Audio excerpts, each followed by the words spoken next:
Donc, bonjour tout le monde, je m'appelle Damien Jaujard, donc je suis Prague en sciences de la Terre à l'université Paris-Est-Créteil. Simplement, en 5-10 minutes, je vais vous planter un petit peu le cadre des différentes conférences de la journée en rappelant un petit peu la position de la question des ressources géologiques dans les programmes et en comparant ce que nous proposait l'ancien programme et ce que nous propose depuis 3 ans maintenant les nouveaux programmes dans le secondaire.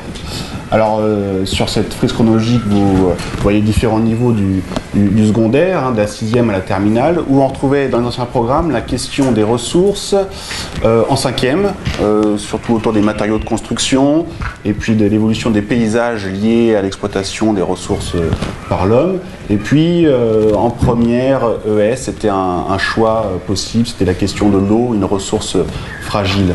Alors, ce qui est intéressant de voir, c'est que si on regarde les nouveaux programmes, on se rend compte que, vous savez qu'il existe 3 thèmes qui structurent en fait ce programme, et un des thèmes c'est enjeux planétaires contemporains.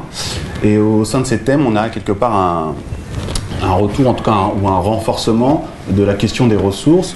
D'une part en seconde, puisqu'on insiste sur les combustibles fossiles, leur formation, leur origine, et puis on évoque aussi d'autres sources d'énergie. J'ai mis autre énergie solaire entre guillemets, puisque finalement l'angle d'attaque de ce thème-là, c'est de dire que quelle que soit l'énergie, plus ou moins directement, c'est l'énergie solaire qu'on utilise. Combustible fossile, c'est l'énergie solaire fossilisée, entre guillemets. L'énergie éolienne aussi, puisque c'est l'inégale répartition de la température qui permet de mettre en mouvement les enveloppes fluides comme l'atmosphère. Et donc, on a, dans ce niveau de seconde, un renforcement de ces questions-là sur les ressources. En première S, on insiste sur les hydrocarbures et notamment le lien entre la formation des hydrocarbures et le contexte tectonique.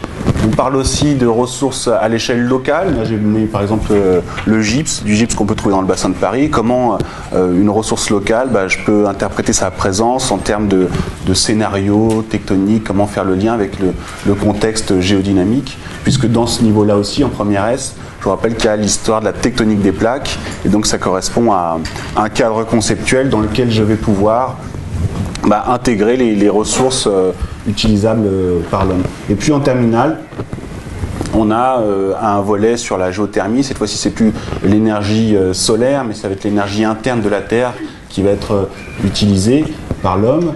Et donc, si on compare donc en un clin d'œil ce qui se passait avant et ce qui se passe maintenant dans les programmes, on voit que la question de la ressource géologique pèse beaucoup plus lourd, en tout cas, et avec des questions notamment autour des énergies. C'est pas n'importe quelle ressource, c'est principalement les énergies, ressources énergétiques qui sont expliquées et puis étudiées dans ce programme-là. Et donc, d'où la journée sur les ressources géologiques, c'est-à-dire que comment essayer d'appréhender ce thème-là, et ça va être l'occasion, finalement, quelle que soit la ressource, de se poser des questions, que je sois dans une ressource énergétique, non énergétique, des matériaux de construction, de la métallogénie ou autre chose. Et les ressources géologiques posent des questions à la fois scientifiques, à la fois des questions sociétales, politiques, économiques. L'ensemble de ces questions générales autour de la problématique des ressources, c'est ce que se propose finalement d'étayer Anne-Sylvie autour de la première conférence, qui sera finalement une conférence introductive sur la question de la ressource géologique en général. Puis ensuite, on ciblera plus principalement sur les programmes de seconde et de première, et également un petit peu en 5e, parce qu'on parlera d'une sortie potentielle dans le cadre de la conférence de Samuel sur les matériaux de construction et les paysages. Et donc, voilà, les principales conférences porteront sur les thèmes de seconde et de première. Donc, sur la seconde, les grandes questions qui sont abordées finalement dans ce thème-là, c'est quelle est l'origine des combustibles fossiles. Ils sont issus d'une biomasse, une transformation de la biomasse, et une des objets d'étude, enfin des points abordés dans ce programme, c'est les processus, comment finalement va-t-on passer de la biomasse aux combustibles fossiles. C'est cet aspect-là que se propose de développer François Baudin autour de la conférence de la biomasse combustible fossile. Donc ça sera en plein dans le programme de seconde. Une longue histoire, puisque les ordres de grandeur dans ces phénomènes-là vont être indispensables à comprendre et à appréhender pour ensuite bien comprendre les nœuds qui se jouent dans la deuxième partie un peu de ce programme-là, qui est l'impact sur le cycle du carbone. En gros, la formation des combustibles se font sur des temps très longs et leur utilisation se font sur des temps très courts. Et c'est ce décalage, c'est la signification un peu de mes flèches, soit des grosses flèches qui vont vite, soit des toutes petites flèches où les flux sont très lents. Donc autrement dit, de la biosphère vers la croûte pour former les combustibles, ça va très lentement. Mais l'homme rejette dans l'atmosphère de manière rapide du CO2. Et donc finalement ce déséquilibre-là, c'est au cœur du programme, et ça va être aussi finalement au cœur de 3 autres conférences qui vont être proposées aujourd'hui. Si je fais un flux rapide de carbone de la croûte vers l'atmosphère, ça veut dire que je vais appauvrir finalement les ressources rapidement, et je vais devoir éventuellement me porter vers des ressources autres que les ressources conventionnelles, c'est-à-dire le gaz, le pétrole, le charbon, mais je vais essayer d'aller chercher des ressources non conventionnelles. Vous avez entendu parler éventuellement des gaz de schiste, des sables bitumineux, toutes ces ressources qui, a priori, avaient été peu exploitées, jusqu'à présent, font alors un retour avec les polémiques que ça peut prendre et les questions que ça peut poser. Donc ces questions de ressources non conventionnelles vont être l'objet de la conférence de Raymond Michel cet après-midi. Et puis si on se place du côté de l'atmosphère, s'il y a un flux rapide de la croûte vers l'atmosphère, ça veut dire que je vais enrichir, on va dire anormalement, l'atmosphère en CO2. Et donc, par rapport à cet enrichissement, il y a aussi des actions possibles que vous connaissez peut-être, qui est notamment la séquestration géologique du CO2 anthropique. C'est-à-dire que ce CO2, on ne va pas le libérer, on va le remettre finalement dans la litosphère et dans la croûte. Et cette idée qui paraît simple, finalement, la mise en œuvre ne l'est pas tant que ça. Et ce sera l'occasion de parler de la manière dont quels peuvent être les bons candidats pour séquestrer du CO2 dans la lithosphère ou dans la croûte continentale. Ce sera l'objet de la conférence d'Isabelle Martinez cet après-midi sur la séquestration géologique du CO2 anthropique. Et puis ce décalage de temps entre un temps court, qui est l'exploitation par l'homme, et un temps long, qui sont les processus géologiques, ce décalage temporel, temps long, temps court, c'est quelque chose qui est une difficulté, notamment aux yeux des élèves, et qui existe dans tous les processus géologiques, cet écart entre le temps long et le temps court, entre des ordres de grandeur importantes en sciences de la Terre et plus réduites pour l'homme.